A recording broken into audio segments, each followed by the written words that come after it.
भूल गया। बुरे रास्ते की शुरुआत। अब रहमान धीरे धीरे नमाज कम पढ़ने लगा। कभी पढ़ लेता, कभी छोड़ देता। उसकी अम्मी उसे रोज समझाती थी, बेटा गुनाह का रास्ता बहुत खतरनाक होता है, एक बार इंसान उस पर चल पड़े तो वापस आना मुश्किल हो जाता है। लेकिन रहमान अब अपनी अम्मी की बातों को हल्के में लेने लगा था। उसे लगने लगा कि जिंदगी में मजा लेना ही सबसे जरूरी है। एक रात रहमान अपने दोस्तों के साथ गांव के बाहर घूम रहा था। अचानक उन्हें दूर से एक अजीब सी आवाज सुनाई दी। वो आवाज किसी इंसान की नहीं लग रही थी। रहमान का दिल तेजी से धड़कने लगा। उसने डरते हुए अपने दोस्त से पूछा, ये आवाज कैसी है? और फिर जो हुआ, उसने रहमान की जिंदगी हमेशा के लिए बदल दी। रहमान और उसके दोस्त गांव के बाहर खड़े थे। रात बहुत गहरी हो चुकी थी। चारों तरफ सन्नाटा था और ठंडी हवा चल रही थी। अचानक फिर वही अजीब सी आवाज सुनाई दी। इस बार आवाज पहले से ज्यादा तेज थी, जैसे कोई दर्द से कराह रहा हो। रहमान के एक दोस्त ने डरते हुए कहा, मुझे लगता है हमें यहाँ से वापस चलना चाहिए। लेकिन दूसरे दोस्त ने हंस हुए कहा, अरे डरते क्यों हो, चलो देखते हैं आखिर ये आवाज कहाँ से आ रही है।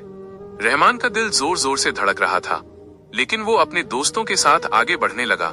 जैसे जैसे वे लोग आगे बढ़े, आवाज और साफ सुनाई देने लगी। अब उन्हें सामने एक पुराना कब्रिस्तान दिखाई दिया। रहमान ने कब्रिस्तान को देखते ही कदम रोक लिए। उसके दिल में अजीब सा डर बैठ गया। उसने धीमी आवाज में कहा, हमें यहाँ नहीं जाना चाहिए, ये जगह ठीक नहीं है। लेकिन उसके दोस्तों ने उसकी बात नहीं मानी। वे लोग धीरे धीरे कब्रिस्तान के अंदर जाने लगे। कब्रिस्तान का डरावना मंजर। कब्रिस्तान के अंदर चारों तरफ पुरानी कब्रें थीं। कुछ कब्रें टूटी हुई थीं और कुछ पर घास उगी हुई थी।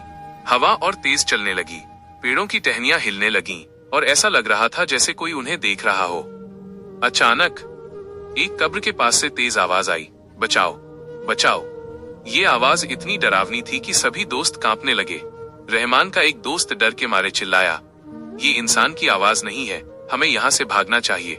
इतना कहते ही दो दोस्त डरकर वहां से भाग गए। अब वहां सिर्फ रहमान और उसका एक दोस्त ही बचे थे। रहमान के पैरों में जैसे जान ही नहीं थी, वो हिल भी नहीं पा रहा था।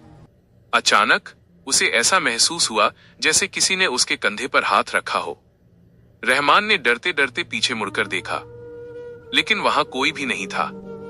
उसका डर और बढ़ गया। अजीब साया। उसी समय उसे सामने एक काला साया दिखाई दिया। वह साया धीरे धीरे एक कब्र के पास खड़ा था। रहमान की सांसें तेज हो गईं। उसका दिल जोर जोर से धड़कने लगा। उसने डरते हुए अपने दोस्त से कहा, तुम्हें भी वो साया दिख रहा है?